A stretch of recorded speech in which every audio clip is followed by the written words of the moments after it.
At the beginning of the 5th century BC, the Achaemenid Empire and the Greek city-states became entangled in a series of conflicts over control of the Hellenic archipelago. In 490 BC, the Persian effort to conquer Greece was crushed at the Battle of Marathon, where they suffered a serious defeat at the hands of the armies of Athens. But the expansionist ambitions of the Achaemenids were far from extinguished. 10 years later, in 480 BC, the Persian Emperor Xerxes I assembled an enormous force of 250,000 men and an impressive fleet of 1,200 ships, and began preparations to invade Greece. The Hellenic city-states, otherwise prone to disputes among themselves, resorted to forming an alliance to face the Achaemenid threat. The cities of Sparta and Athens led the coalition, taking command of the land armies and the united fleet respectively. Given the route Xerxes had to take in order to enter mainland Greece, the Hellenic alliance decided to resist through a dual confrontation.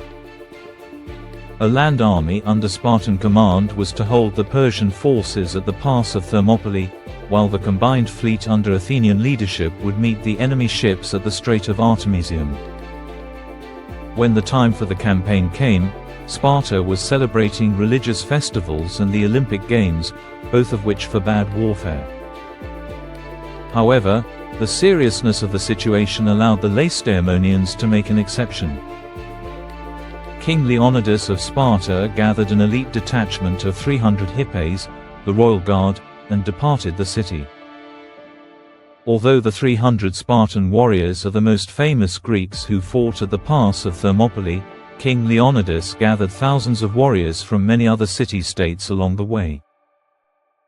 By the time the Hellenic army arrived at the battlefield, its numbers had reached around 7,000 men from various cities.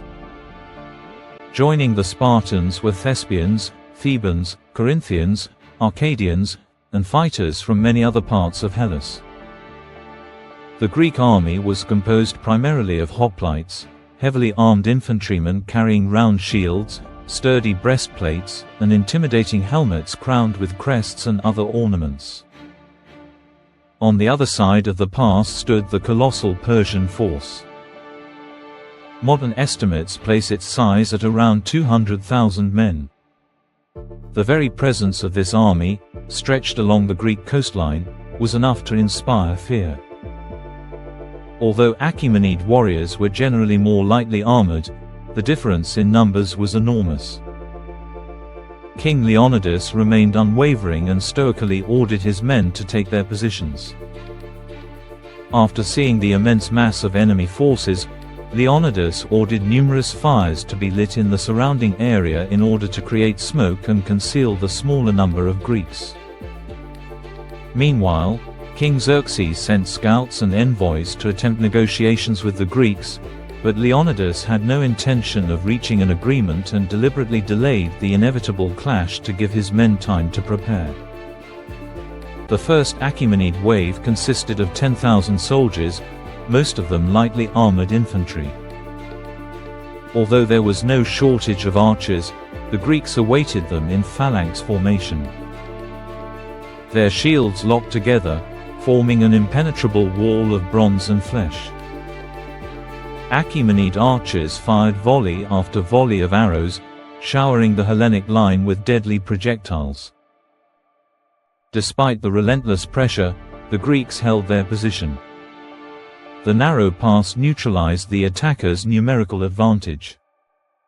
Leonidas's men rotated between the front and rear ranks, always ensuring that fresh troops held the front line.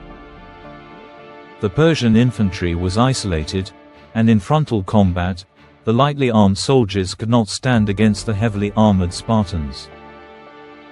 Despite the intense pressure, the Greek phalanx held the line, and the waves of attacking Persians gradually began to weaken. After the failure of the first assault, Xerxes decided to wear down the enemy before attacking again. Thousands of arrows filled the air, raining down upon the hoplites, who relied on their sturdy shields. The heavy Greek shields proved highly effective, with only a small portion of the arrows managing to inflict limited casualties. After that, Xerxes sent forward the elite unit of his army, 10,000 soldiers known as the Immortals. They were the best trained and best equipped troops in the Persian army, and they attacked with tremendous fury. Under pressure from this elite infantry, Leonidas resorted to a clever strategy. He ordered his forces to feign retreat, luring the front ranks of the Immortals into breaking their formation.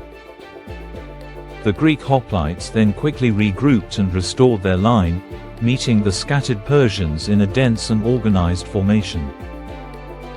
Leonidas continued rotating his soldiers, preventing exhaustion. Even so, the Immortals were better trained and better equipped than the previous units, and they fought a far more ferocious battle. In the end, however, superior Greek tactics and battlefield skill proved decisive. The Immortals were forced to withdraw, and Xerxes called off the attack for the day after the Persians suffered heavy losses, while the Greeks sustained relatively light ones. The following day, Xerxes once again ordered an assault, expecting the enemy to be exhausted. The Persian infantry once more clashed with the Greek forces, including Thebans, Thespians, and Arcadians, who were fresher because they had remained in the rear the previous day. This allowed the Spartans to rest and tend to the wounded. Even so, the larger Persian force began to apply serious pressure, and Greek casualties started to rise. Leonidas reacted quickly and sent in his elite Spartan hoplites to plug the gaps. Soon, the king himself, together with his warriors, once again entered direct combat. With the arrival of the Spartans, the battle shifted once more. They cut their way through the Persian ranks with iron spears and sharp swords, proving devastatingly effective against the enemy's armor. With the intervention of the Spartan hoplites, the phalanx managed to hold and repel the enemy advance. The Persian forces were once again forced to withdraw. The Greeks could have held the pass for much longer if not for a Thessalian traitor who revealed to the Persians a mountain path, allowing them to bypass Thermopylae and appear in Leonidas's rear. During the night of the second day, the Persian Immortals moved along this path and crushed the small detachment guarding it. The road to encirclement was now open. When Leonidas was informed of what had happened at dawn, it became clear that the battle was lost. He ordered the greater part of the army to withdraw and fight another day. He himself, together with his 300 Spartans, remained behind to cover the retreat. The Thespians and part of the Thebans joined them, refusing to withdraw. Around 2,000 men remained at the pass.